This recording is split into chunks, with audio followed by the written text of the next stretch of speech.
Hello everyone, welcome back to my channel Pratibha creation.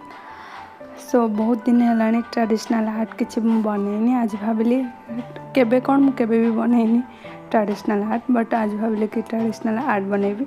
तो मो पाखर गोटे काठर सेल्फ टाइप थिला जोटा कि यूज तो करन तो से भाविली मुझे ही यूज करी को यूज करी किसी ट्रेडिशनल आर्ट बनैबी। एंड कलर केमी दिया सब देखने एंड डिजाइन मु फास्ट व्हाइट कलर देला परे डिजाइन मु बनई पेंसिल जस्ट ड्रॉ कर सिंपल। तापर मु जो कलर मु दवाई चाहूली से कलर मुझे तापर धीरे धीरे आधे कलर अप्लाई करी। सो डिजाइन वगैरह बहुत इजी। तो जहाँ भी किसी कलर दूची से डिजाइन नहीं कि कौन सी जेकोसी आम जिनस डिजाइन सेमती टाइप कर।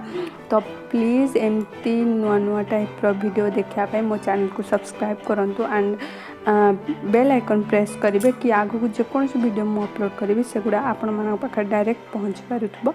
एंड से मत सपोर्ट करूँ एमती सारा बहुत सारा भल पाइबा दिंतु मो वीडियो को एंड पर्यंत देखूँ बिकॉज बहुत इंटरेस्टिंग कलर सब दबार अच्छी। एथरे यूज है बहुत भल भल कलर एंड जहाँ भी किसी कलर यूज है बहुत भल लगे। बहुत डिजाइन बहुत सिंपल बट बहुत भल लगे। लास्ट पर्यंत देखिए एंड शेयर करूँ जदि भल लगुच देन शेयर करूँ फ्रेंड मान सहित। एंड मो चैनल को लाइक करेंगे कमेंट करें कहे केमती लगेगा एंड एमती मत सपोर्ट करूँ। Thank you so much and पर्यंत देखो। अच्छा समस्त को मुझे गोटे कथा पचारे चाहूँगी नेक्स्ट वीडियो रे कौन चाहते मो पेन होल्डर बनैबी आ पेंटिंग ये दुटा भर चूज कर मत कमेंट कहे नेक्स्ट वीडियो कौन देखा चाहते तो से हिसाब से बनैबी। आज कमेंट कले मु बनैबी नेक्स्ट वीडियो रे पलि आसो जहाँ भी कमेंट करते जहाँ भी बेसी कमेंट आसो मुझे ही बनैबी। So waiting for your comment.